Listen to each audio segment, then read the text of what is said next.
김동섭의 인사이트입니다. 오늘도 시각 좀 정리해 보도록 하겠습니다. 김동섭 전략가님 와 계십니다. 안녕하세요. 네, 안녕하세요. 제롬 파월이 이렇게 센 사람이었어요? 연준에서 나오는 정책들이 뭐 깜짝깜짝할 놀랄 정도로 시장에서 원하는 걸 뭐 다 들어주고 오히려 한 걸음 더 앞서가는 흐름이네요. 시장 말씀해 주십시오. 제가 밖에서 예. PD하고 잠깐 얘기를 했는데 돈에 압사해서 죽겠다 뭐 이런 표현을 썼는데요. 뭐라고요? 돈에? 압사해서 죽겠다. 돈이 너무 많아서요. 네, 2조 3천억 달러면 어마어마하죠. 그러게요, 거의 3천조? 뭐 이렇게 되죠. 어저께 또 EU에서 716조? 완전히 돈으로 푸죠. 문제는 이게 일반인한테 가야 되는데 일반인한테 안 가니까 또 문제죠. 어쨌든 돈으로 이제 시장을 끌어올려 보겠다라는 그런 의도가 강한데 사실 제롬 파월이라는 사람이 비둘기가 아니에요. 그 사람은 그냥 정치적인 사람입니다. 그래서 정권에서 원하는 대로 지금 가고 있는 거예요. 다만 지난번에 좀 버티다가 코로나가 터지면서 공격적으로 비둘기가 됐는데 저는 좀 걱정이 많이 돼요. 지금 자리에서 이렇게 풀어야 될까? 물론 미국의 지금 실업자 수가 그냥 기하급수로 늘죠. 왜냐하면 소비도 없고 소비가 없으면 당연히 생산도 줄어들 거고 생산이 줄어들면 고용이 줄어들 수밖에 없는 거거든요. 또 소비가 없으면 미국처럼 이 서비스업이 강한 미국 입장에서는 고용을 할 수가 없어요. 그러니까 지금 돈을 풀 수밖에 없는 게 현실이 맞죠. 그건 맞는데요.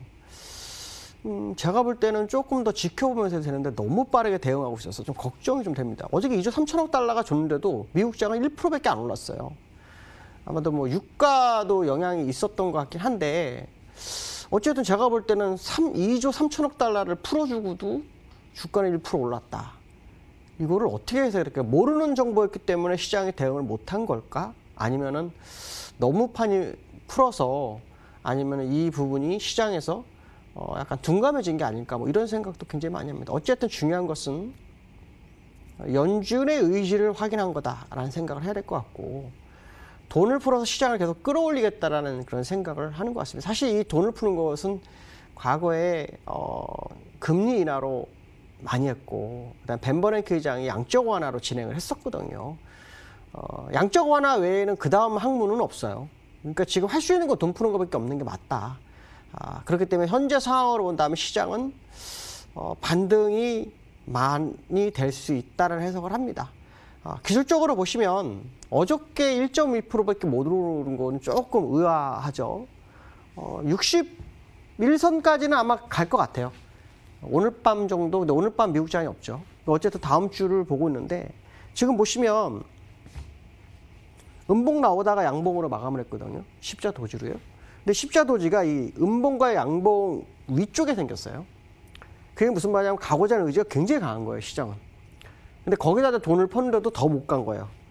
그러면 이제 실망 매물일까라는 생각을 하는데 저는 그렇게 생각하지 않습니다. 제가 볼 때는 시장에서 연준이 그만큼 풀 거라고 생각을 안 했던 것 같고 좀 더 그 돈의 위력은 시간이 흘러가면서 나올 거다. 어쨌든 밀려서 일단 61선 갈 거고 61선에서 조정이 줄지 그냥 치고 갈지. 중요한 것은 나스닥은 61선을 통과하고 있어요. 그러니까 네, 여기 61선. 61선은 나스닥을 통과하고 있어요. 그러니까 통과하고 있다는 얘기는 다우도 늦었지만 속도감이 늦지만 통과할 거다라는 것을 의미하고 있다는 거죠. 그렇기 때문에 사실은 지금 시장에서 한 번 더 패닉을 기다리는 사람도 있을 텐데 그거는 아니라고 봅니다. 그거는 오히려 매수의 기회일 뿐이지 그걸 기다릴 자리는 아닐 것 같다. 오히려 지금은 올라가는 쪽에 무게를 확실히 실어주는 것이 좋을 것 같다는 말씀드리고 그 자리가 이 연장선에서 끝날 건지 더 치고 갈 건지는 저도 모르겠습니다. 왜냐하면 저는 지난번 제가 아마 이 방송을 하면서 그런 얘기 했을 거예요. 만약에 월봉에서 제가 16년 동안 그려오면서 고점과 저점을 다 맞춰왔었는데 이 자리가 돌파가 되면 저는 공부를 다시 해야 됩니다라는 표현을 쓰면서 제가 월봉 차트를 보여준 적이 있을 거예요. 이게 돌파가 될지 전 미지수입니다. 올 거라고는 봅니다. 주가 분명히 옵니다. 그러니까 지금 매수가 맞죠. 돌파될지에 대해서는 미지수입니다. 만약에 돌파를 못하게 되면 제가 지난번에 한번 그 얘기를 했을 거예요. 시장은 어마어마한 문제를 일으킬 거다. 카드를 다 쓰기 때문에. 돌파를 한다면 빠르게 돌파를 해야 됩니다. 돌파를 하면서 금리를 다시 회수를 해야 되니까요. 근데 제가 볼 때는 아직 그걸 거기까지 걱정할 문제는 아니지만 어쨌든 돈으로라도 시장을 끌어올리겠다는 의지가 정확하게 시장에 반영이 되고 있다는 거. 또 중앙은행들이 공주를 시작하고 있다는 거. 이 자체만으로도 일단 시장은 그동안 없었던 호재를 만난 거다. 그러니까 사실 그전에 금리 인하하고 양적 완화를 또 하겠다 이 정도는 사실 기존에 했던 거라서 더 이상의 의지가 아니다라고 해석을 했지만 지금 2조 3천 달러는 확실히 의지를 피력한 거거든요. 그렇다면 주가는 올라갈 수 있는 재료를 맞이했을 소지가 아주 크다. 그동안 재료의 부재에서 벗어나는 상황이 연출될 수 있겠다라는 해석을 해봐야 될 것 같고요. 두 번째는 유가가요. 어저께 9% 빠졌어요. 근데 이유는 이제 딱 그거죠. 실망을 한 거예요. 실망을. 그 사우디하고 러시아가 감사를 1,500만 배럴 정도 할 거라고 예상을 했고 근데 1,000만 배럴 정도 하면서 감산을 약속을 하고 그 다음에 미국이 감산을 안 했어요. 미국은 오히려 셰일가스 업체가 부도가 나면서 우리는 감산 모드가 됐다. 그러니까 추가 감산할 이유는 없다. 이런 식으로 나오고 있거든요. 그러니까 시장에서는 원하는 만큼 되지 않아서 유가가 빠진 것 같습니다. 근데 재미난 사실은 뭐냐면 이번에 유가를 하락시킨 것은 결국 사우디와 러시아의 감산 갈등이잖아요. 그러니까 결국 사우디에 상당한 영향력이 있었어요. 근데 사우디는 그 사이에 유럽의 4대 정유사를 지분을 삽니다. 10억 달러를 샀습니다. 이건 완전히 아이러니한 거죠. 결국 유가는 감산을 하든 뭐하든 유가는 갈 거라는 것을 알려준 시그널로 봐야 된다. 결국 그 기회를 통해서 자기들이 앞으로 원유만 가지고는 살 수가 없잖아요. 원유를 정제해서 써야 되니까. 정유사가 더 이익이 많잖아요.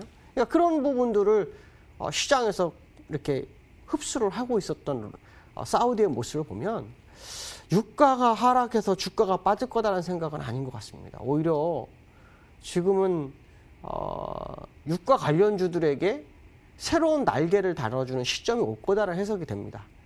어쩌면 사우디는 정유사의 지분이 많지 않았는데 정유를 늘리고 있다는 것은 시작부터 해서 마무리 공정까지 다 자기들이 충분히 이익을 가져가기 위한 전략이 이번 하락을 통해서 완성이 돼가는 거다. 자, 그 얘기는 뭐냐면 어저께 유가의 하락은 페이크일 확률이 굉장히 높다. 결국은 올라갈 확률이 굉장히 높다고 판단하기 때문에 지금의 이 흔들림에 너무 걱정할 문제는 아닌 것 같다라는 해석을 해드리고 싶습니다. 세 번째로는요. 지금 우리나라 시장에서요. 재미난 얘기가 나옵니다. 1900이냐 아니면은 더 가냐. 1900도 싸다? 뭐 1900이 한계다. 뭐 이런 얘기를 오가고 있는데요. 사실은 이게 의미가 없다고 저는 판단을 하고 있어요. 1900까지 와서 그러면 지난번 저점인 1400을 깨고 내려가서 1000으로 갈 거 아니잖아요. 가발성 바닥이도 물론 뭐 주가는 빠질 수 있어요. 왜냐하면 종목별로 약간 시세는 흔들릴 수 있는 건 사실이에요. 하지만 제가 볼 때는 올라갈 쪽에 무게를 실어주는 게 맞다는 거죠. 아까 제가 말씀드렸지만 이 코스닥도 마찬가지예요. 코스닥 지수도요. 지금 현재 일봉을 보시면은 굉장히 빠르게 올라오고 있어요. 이게 지금 코스피 지수거든요. 코스닥 지수 잠깐 보여드릴게요. 코스닥 지수 보시면 60일선 관통했어요. 나스닥 똑같은 차트예요. 그러면 거래소하고 다우가 안 갈 뿐이거든요. 그럼 60일선 관통이 그냥 될 거예요. 그럼 60일선이 우리나라 지수로 어딜까요? 여기가 1986이에요. 1986. 그러니까 지금 1900에서 한계를 논한다? 이건 제가 볼 때 굉장히 잘못된 거다. 오히려 지금은 매수를 유도해 주는 게 맞죠. 자, 그 부분에 있어서 우리가 꼭 확인해야 될 것은 제가 매번 보여드리는 것 중에 하나인데 원달러예요. 원달러가요. 지금 현재 가격은요. 이 월봉을 볼까요? 주봉을 볼게요. 주봉으로 보시면 원달러 현재 가치는 과거에서 봤을 때 1900이었어요. 1900. 최소가. 보통 1962천까지도 갔었단 말이에요. 그러니까 지금은 시장이 굉장히 저평가되어 있는 상황이라는 해석을 해야지 이거를 지금 걱정을 한다는 건 좀 말이 안 된다는 판단을 쓰고 있어요. 그래서 제가 볼 때는 추가적 상승이 더 남아있고 1900 한계는 아닐 거라는 해석을 해야 될 거고요. 그 다음에 우리가 봐야 될 건 수급이에요. 요 근래 외국인이요. 오전에 샀다가 오후에 팔았다고 합니다. 근데 그걸 아셔야 돼요. 이번 하락 동안 외국인은 오전이든 오후든 산 적이 없습니다. 근데 오전에 사기 시작합니다. 이러다가 들어오거든요. 어저께도 사다가 빠졌어요. 근데 결국은 들어옵니다. 결국 선물은 매수를 엄청 많이 해놨고 현물만 들어오는 상황이기 때문에 제가 볼 때는 1900은 잘못이다라는 해석을 해봐야 될 것 같습니다. 오늘 여기까지 하겠습니다. 감사합니다. 네, 김동섭 전략가님의 말씀 들었습니다. 잘 들으셔서 제가 뭐 첨언하지 않겠습니다. 지수 한번 확인하겠습니다. 코스피는 0.7% 정도 상승세로 가고요. 그동안 강했던 코스닥이 오늘 상대적으로 엄청 강하지 않았습니까? 오늘은 코스닥이 조금 쉬어가는 흐름들로 약보합권에 있네요. 시장 공감10 여기까지 하겠습니다. 벌써 금요일입니다. 이번 한 주도 아주 뭐 드라마틱하게 왔습니다. 주말 잘 정리하십시오. 고맙습니다.